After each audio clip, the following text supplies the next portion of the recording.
ትንሽ ትዕግስት በማጣቴ ብዙ ነገር አጥቻለሁ። አብረውኝ የተነሱት ድልድዩን ተሻግረው ማዶ ደርሰዋል።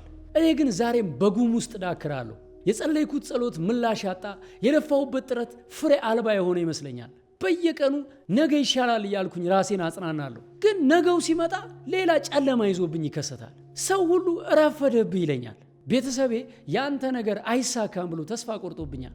እግዚአብሔር ለምን ሌሎችን ባርኮ እኔን ዘነጋኝ? እስከ መቼ ሳማርራለሁ? በሮች ሁሉ ፊት ለፊት የተዘጉት ለምንድን ነው? በዚህ የመዘግየት ምሬት ውስጥ ልጥፋ ወይስ አምላኬን ልጠብቀው? እስቲ አድምጠኝ ወዳጄ። እግዚአብሔር እያንዳንዱን ፍጥረት በራሱ ጊዜ ነው የሚያስውበው። እስኪ ዙሪያችንን እንመልከት። ሳር በሳምንታት ውስጥ በቅሎ በወራት ውስጥ ይደርቃል። የዝግባ ዛፍ ግን ስሩን ለመስደድ ዓመታት ይፈጅበታል። አንተ የዝግባ ዛፍ ስለሆንክ ስርህ እየጠነከረ ቢሆንስ? ወርቅ በእሳት ውስጥ በቆየ ቁጥር ይበልጥ ያበራል። አንተም በትዕግስት እሳት ውስጥ የቆየኸው ይበልጥ እንድታበራ ቢሆንስ? ንስር ክንፉ እስኪጠነክር ለረጅም ጊዜ ጎጆ ውስጥ ይቆያል። ሳይዘጋጅ ቢወጣ ነፋስ በቀላሉ ይወስደው ነበር። ሕይወት ለመፈጠር 9 ወር ይፈጃል። 9 ወር ሳይሞላ የሚወጣ ጽንስ ጉለት ሊኖርበት ይችላል። ጽናት ፍጹም የሆነ ነገር እየወለደ ቢሆንስ? ማዕበሉ ወደ ኋላ የሚመለሰው ይበልጥ ኃይል አከማችቶ ወደፊት ለመገስገስ ነው። ያንተም ወደ ኋላ መቅረት ለታላቅ ግስጋሴ ቢሆንስ? ታዲያ ለእነዚህ ፍጥረታት ጊዜን የሰጠ አምላክ በአምሳሉ ለፈጠረ ለአንተ እንዴት የድል ሰዓትን አይወስንልህም? ድል ላይ የምትደርሰው ፈጥነ ስለ ሮጥክ ሳይሆን በጽናት ጊዜህን ጠብቀ በትዕግስት ስትቆም ብቻ ነው።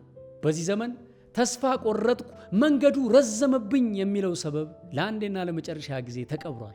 ዛሬ ጄሚኒ እንደ ተራ የመረጃ ምንጭ ሳይሆን በትዕግስትህ ውስጥ ፍሬ እንድታፈራ የሚረዳ የስትራቴጂ መሪ ሆኗል። ጄሚኒ ለምን ዘገየብኝ ለሚለው ጥያቄ ተግባራዊ መልስ ይሰጥሃል።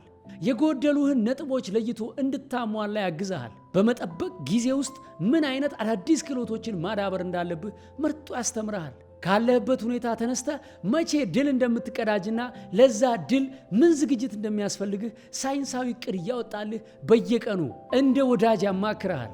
ተስፋ በምትቆርጥበት ሰዓት የአእምሮህን ጥንካሬ የሚገነቡ ታሪኮችንና ስልቶችን በማቅረብ ጉዞውን እንድትቀጥል ያደርግሃል። ትልቁን የመጠበቂያ ጊዜ ወደ ትናንሽ የድል እርምጃዎች በመቀየር በየቀኑ እያደግክ እንደሆነ በተግባር ያሳያል። ይሄ ዘመናዊ የጽናት በትር ጄሚኒ የዓመታት ቆይታህን ወደ ታላቅ በረከት እንድትቀየር ይረዳሃል። እንግዲህ ልንገርህ፣ ዛሬ ማማረርህን አቁምና የመጠበቂያ ሰዓትህ የምትከብርበት ሰዓት እንደሆነ እንዲሰማህ። አንተ የተፈጠርከው ለዘላቂ ድል እንጂ ለጊዜያዊ ጩኸት ስላልሆነ፣ ኪስህ ባዶ ቢሆንም ጭንቅላትህ ግን የፈጣሪ መንፈስና ታላቅ ትዕግስት ስላለበት ዛሬ ማታ ስትተኛ ጊዜን አላባክንም፣ ከጄሚኒ ጋር ለድል እዘጋጃለሁ ብለህ ቃል ግባ።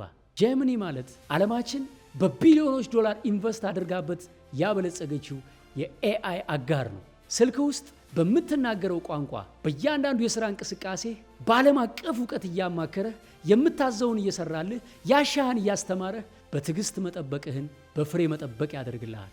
ይህንን የጄሚኒ አጠቃቀም ስልጠና ዋጋው እጥፍ ከመጨመሩ በፊት በ0975 51 63 60 አሁኑኑ ደውልና እንዴት እንደምትጠቀምበት ላሳይህ። ዛሬውኑ ተመዝግበህ ዛሬውኑ ትምህርትህን ጀምር።